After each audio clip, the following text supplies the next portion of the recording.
कहानी की शुरुआत होती है शैनन नाम की एक लड़की से जो हांगकांग में मार्शल आर्ट सीखती थी। उसके पिता डैनी दिन में एक छोटा सा रेस्टोरेंट चलाते और रात को कंप्यूटर गेम्स बनाते। बदकिस्मती से शैनन की माँ कुछ साल पहले एयरपोर्ट जाते हुए एक एक्सीडेंट में चल बसी थी। उस दिन उसके पिता ने उसकी माँ को एयरपोर्ट ले जाने से मना कर दिया था, इसलिए शैनन अब भी अपने पिता को अपनी माँ की मौत का जिम्मेदार समझती थी। अब वो अपने स्कूल के हॉस्टल में ही रहती है और घर बहुत कम ही जाती है। उसी क्लास में रिकार्डो नाम का लड़का उसका जानी दुश्मन था। रिकार्डो अपने दोस्तों के साथ मिलकर अक्सर उसे परेशान किया करता। एक दिन उनकी टोली शैनन के पिता के रेस्टोरेंट का खाना खा रही थी। वो बेवजह ही शिकायत करने लगे कि खाने में मिर्ची थोड़ी कम है। सारा खाना चट करने के बाद भी उन्होंने पैसे देने से इनकार कर दिया। तब शैनन ने मामला हाथ में लिया और उन्हें पैसे देने को कहा। रिकार्डो ने गुस्से में पैसे जमीन पर फेंक दिए और वहाँ से चला गया। शैनन ने पैसे उठाकर अपने पिता को दे दिए जो कार्टून का भेस बनाकर खड़े थे। अगले दिन स्कूल में रिकार्डो ने शैनन से बदला लेने के लिए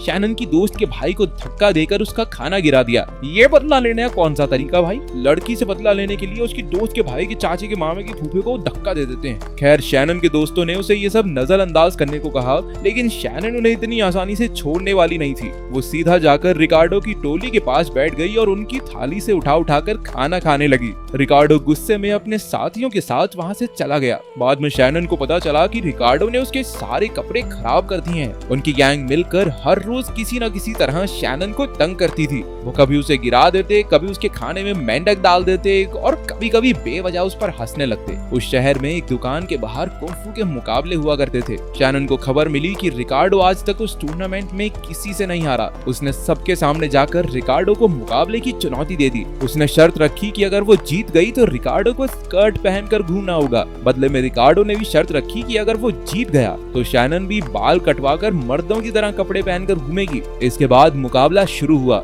ये शुरुआत में ही साफ हो गया कि रिकार्डो शैनन के बदले काफी तगड़ा खिलाड़ी है। अचानक उसने मौका देखकर शैनन के पेट पर वार कर दिया, जिससे वो जोर से गिर पड़ी। इसके बाद वो उठ भी नहीं पाई और अगले ही वार में चित हो गई। रिकार्डो ने उस पर हंसते हुए उसे कैंची थमा दी। शैनन ने भी हार स्वीकार करके अपने बाल काट डाले। अगले दिन जब वो छोटे बाल लेकर स्कूल गई तो सब बच्चे उसका मजाक उड़ाने लगे। जब वो क्लास में गई तो रिकार्डो उसे मर्द कहकर चिढ़ाने लगा। फिर भी जब वो नहीं रुका तो शैनन गुस्से में आकर उस पर झपट पड़ी। आखिरकार टीचर ने आकर उन्हें मुश्किल से छुड़ाया। इसके बाद उसे प्रिंसिपल के पास ले जाया गया, जिसने डैनी को फोन करके उसकी बेटी की हरकतों की सारी शिकायत कर दी। बेचारे डैनी ने माफी मांगते हुए शैनन को आखिरी मौका देने की गुजारिश की। फिर जब दोपहर को शैनन अपना खाना लेने गई तो कुछ लड़कियों ने उसका रास्ता रोक लिया। वो भी रिकार्डो के साथ मिलकर शैनन को परेशान करने लगी थी। उसे याद आया कि उसे अपनी माँ के कारण ही कुंफू में दिलचस्पी हुई थी।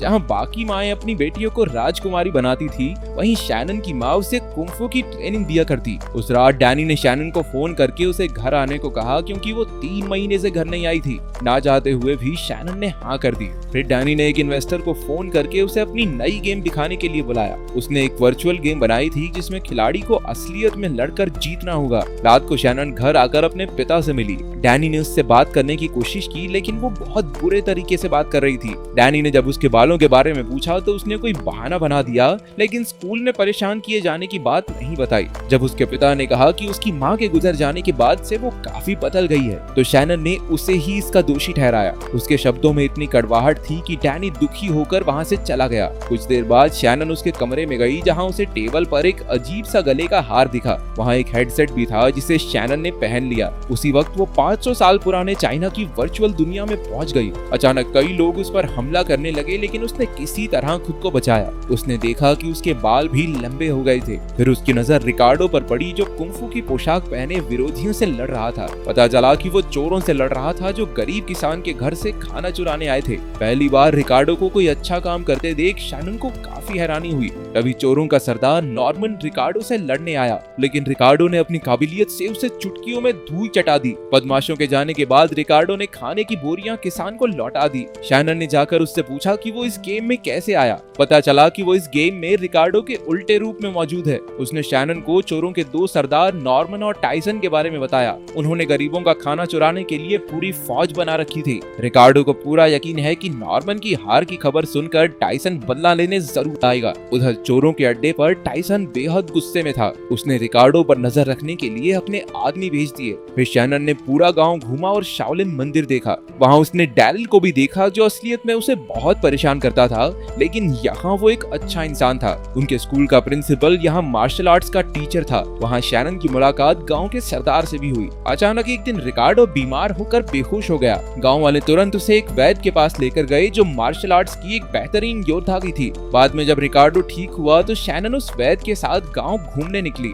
उन्हें एक पुरानी झोपड़ी दिखाई दी जिसमें एक भद्दा सा आदमी ध्यान लगाकर बैठा था। वैद्य ने बताया कि यह आदमी दरअसल उसके पिता हैं। वो गांव-गांव घूमकर चोरों को पकड़ते और लोगों की मदद करते थे, लेकिन जब से उसकी माँ की मौत हुई है वो 1 साल से झोपड़ी से बाहर तक नहीं निकले। फिर शैनन ने कुछ दिन गांव में रहकर मार्शल आर्ट सीखा। वो और रिकार्डो इकट्ठे प्रैक्टिस किया करते। जल्द ही चोरियों की वजह से गांव में खाने की कमी हो गई, इसीलिए गांव के सरदार को कानून बनाना पड़ा कि सभी लोग दिन में सिर्फ 2 बार ही खाना खाएंगे। जल्द ही वो लोग भूख से मरने वाले थे।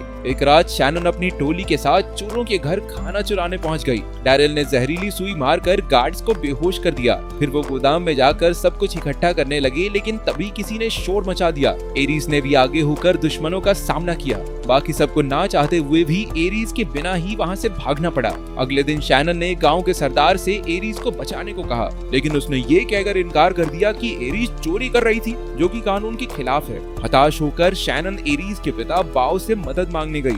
शैनन ने उसे बताया कि वो भी अपने पिता को अपनी माँ की मौत का जिम्मेदार समझती रही। अचानक बाव झोपड़ी से अपनी बेटी को बचाने निकल आया। उसने चोरों के अड्डे पर हमला करके सारे गार्ड्स को चित कर दिया। आखिरकार उसने एरीज को बचा लिया और दोनों फिर से घूमने निकल गए। शैनन उन्हें रोकना चाहती थी, लेकिन बाव ने उसे विश्वास दिलाया कि वो खुद चोरों का सामना कर सकते हैं। उधर जब टायसन को खबर मिली कि उसके आदमियों पर हमला हुआ है तो वो अपनी फौज के साथ गांव में घुसने को तैयार हो गया। उधर शैनन, डैरिल और रिकार्डो जानते थे कि ऐसा जरूर होगा, इसलिए वो मिलकर तरकीब लगाने लगे।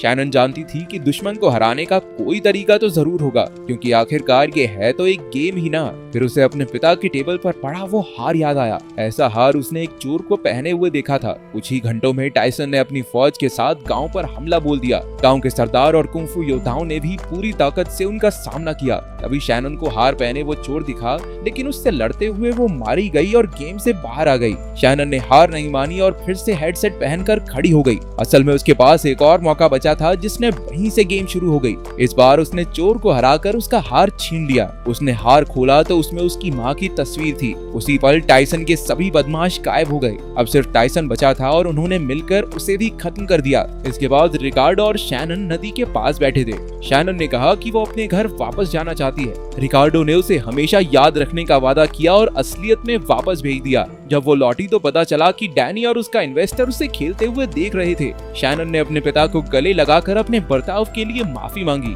इन्वेस्टर को उसकी गेम इतनी पसंद आई कि वो 10 मिलियन युआन लगाने को तैयार हो गया। अगले हफ्ते देश का सबसे बड़ा कुंफू कंपटीशन होने वाला था। शैनन और रिकार्डो ने भी इसमें हिस्सा लिया था। उन्हें फाइनल तक पहुंचने के लिए 4 राउंड्स जीतने होंगे। मुकाबले के दिन शैनन बहुत उदास थी, क्योंकि उसके पिता अभी तक नहीं आए थे। फिर भी उसने अपनी जी जान लगा दी और असलियत की एरीज से जीत गई। इसी तरह रिकार्डो भी सारे राउंड्स जीतकर फाइनल तक पहुंच गया। उधर सेमीफाइनल में शैनन ने जबरदस्त तरीके से एक लड़के को हरा दिया। अब सिर्फ शैनन और रिकार्डो का मुकाबला बाकी था। सभी लोग उनका बेसब्री से इंतजार कर रहे थे। मुकाबला शुरू होते ही रिकार्डो ने पहला वार किया, लेकिन शैनन उससे बच गई। ठीक इसी तरह रिकार्डो भी शैनन के सभी हमलों से बचता रहा। पहले राउंड में दोनों में से किसी को भी मारने का मौका नहीं मिला। फिर रेफरी ने सीटी बजाई, लेकिन रिकार्डो ने फिर भी शैनन पर धोखे से हमला कर दिया। रिकार्डो के पॉइंट कम किए गए, लेकिन वो फिर भी नहीं माना। अगले राउंड में भी बराबरी का मुकाबला चल रहा था। अचानक शैनन ने रिकार्डो की पीठ पर हमला करके उसे गिरा दिया।